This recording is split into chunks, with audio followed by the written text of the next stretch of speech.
Creo que la pérdida es probablemente la preocupación que genera estrés más universal de todos los que están relacionados con COVID-19, porque no es solo la pérdida de un ser querido, es la pérdida de la vida que solías tener, es la pérdida de su rutina y forma de vida. Y de un día para otro, las guarderías y las escuelas estaban cerradas y nadie recibió advertencia, y así todos se refugiaron en su lugar. No pudieron ver a las familias ni amigos durante semanas, y muchas familias perdieron su fuente de ingreso, y los niños cuyos padres trabajaban desde casa porque estaban acostumbrados a cuidar a sus hijos mientras trabajaban desde casa, especialmente si sus hijos estaban en la guardería o en la escuela. Así que también se volvió muy estresante para ellos. Y creo que muchos de nosotros estábamos tratando de averiguar cómo lidiar con esta pérdida. Así que debemos tener mucho cuidado con eso. No es solo perder un ser querido, está perdiendo un estilo de vida, perder todas las cosas que creíamos entender y con las que estamos lidiando y de repente ya no son válidas.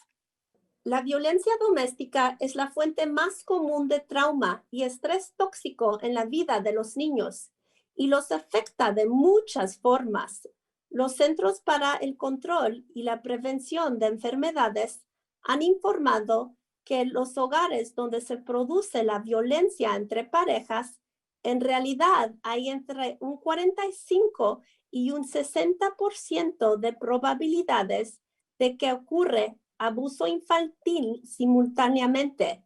Y como resultado del COVID-19 y refugiarse en el lugar, y ahora muchos niños ya no tienen el contacto con la red de seguridad que tenían antes. Sus maestros que les miraban todos los días y que podrían ser y probablemente fueron las primeras personas en notar las señales de abuso o que algo estaba mal antes del COVID-19. Y tal vez fueron los únicos adultos que estos niños sintieron que los mantendrían a salvo. Así que fue una parte muy importante de los niños que están experimentando violencia doméstica. Fue una parte muy importante de su vida. Y las secuelas psicológicas de la exposición a la violencia doméstica pueden incluir miedo al daño o abandono, preocupación o tristeza excesiva, culpa, una incapacidad para experimentar empatía, mientras habituelas, baja frustración y tolerancia, estacionamiento emocional, falta de juicio, miedo al futuro y ahora con los problemas relacionados con COVID-19 como la pérdida del trabajo y el estrés financiero en las familias, miedo a enfermarse, estar expuesto a desigualdades raciales, todos agravan la ocurrencia de violencia doméstica. Ha subido en estos últimos 6 meses y debido a que muchos de los síntomas o muchas de las formas en que los niños expresan lo que les ha estado sucediendo son muy similares al trauma y al COVID-19. A veces es difícil distinguir qué niños podrían necesitar más apoyo debido a esto. Puede ser muy, muy grave si esta red de seguridad es muy difícil, absolutamente. Cuando nos fijamos en las experiencias adversas de la niñez temprana, cuando nos fijamos en el trabajo que se ha hecho con eso, muchas veces la pobreza se considera una de ellas. Sin embargo, creo que es muy importante reconocer que la pobreza no garantiza el trauma, pero los niños que viven en la pobreza corren un riesgo mucho mayor si no hay un adulto presente para apoyar y brindar una sensación de seguridad en un hogar que está lidiando con estrés constante, enfrentando escasez de alimentos, viviendo o problemas de salud Y lo que también debemos recordar es que algunos niños que viven con familias indocumentados pueden tener mucho miedo de buscar la atención médica que necesitan, además de no tener los recursos económicos que necesitan o simplemente miedo a ser desalojado. Existe un vínculo casual entre la pobreza y la violencia doméstica. Por lo tanto, la pobreza juega un papel importante en el trasfondo de lo que atravesan los niños antes de COVID-19. Y COVID-19 acaba de hacerlo mucho más difícil para ellos.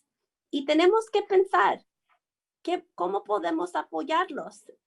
En algunos casos, los niños que viven en la pobreza, la única comida real que recibían eran en la escuela o en la guardería.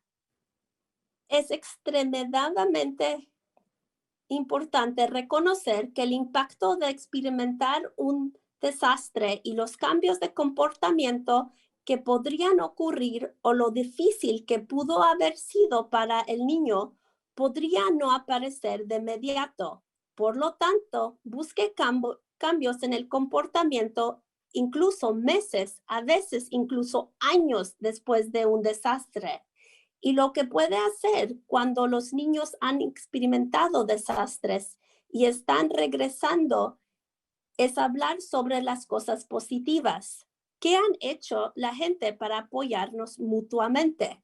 Pero realmente debemos recordar, y estoy seguro de que todos los que trabajan con los niños saben si ese niño ha experimentado incendios forestales, tormentas o cualquier otro desastre natural para hacer más difícil y impactar su experiencia con COVID-19. La capacidad de la familia de estar ahí para su hijo, lo cual es clave porque cuando las familias atraviesan desastres, es muy difícil para ellos recordar que deben concentrarse en las necesidades de sus hijos y sus hijos también están pasando por esto. Porque una de las cosas que mitiga un trauma y la experiencia que los niños están teniendo al pasar por algo como COVID-19 es un adulto cariñoso y comprensivo. Entonces, si las familias están pasando por un momento difícil y ustedes como maestros lo están pasando mal porque también están pasando por todo esto, es muy, muy importante que recuerde concentrarse en eso, porque eso es lo que ayudará a los niños a superarlo. Es esa persona cariñosa y solidaria.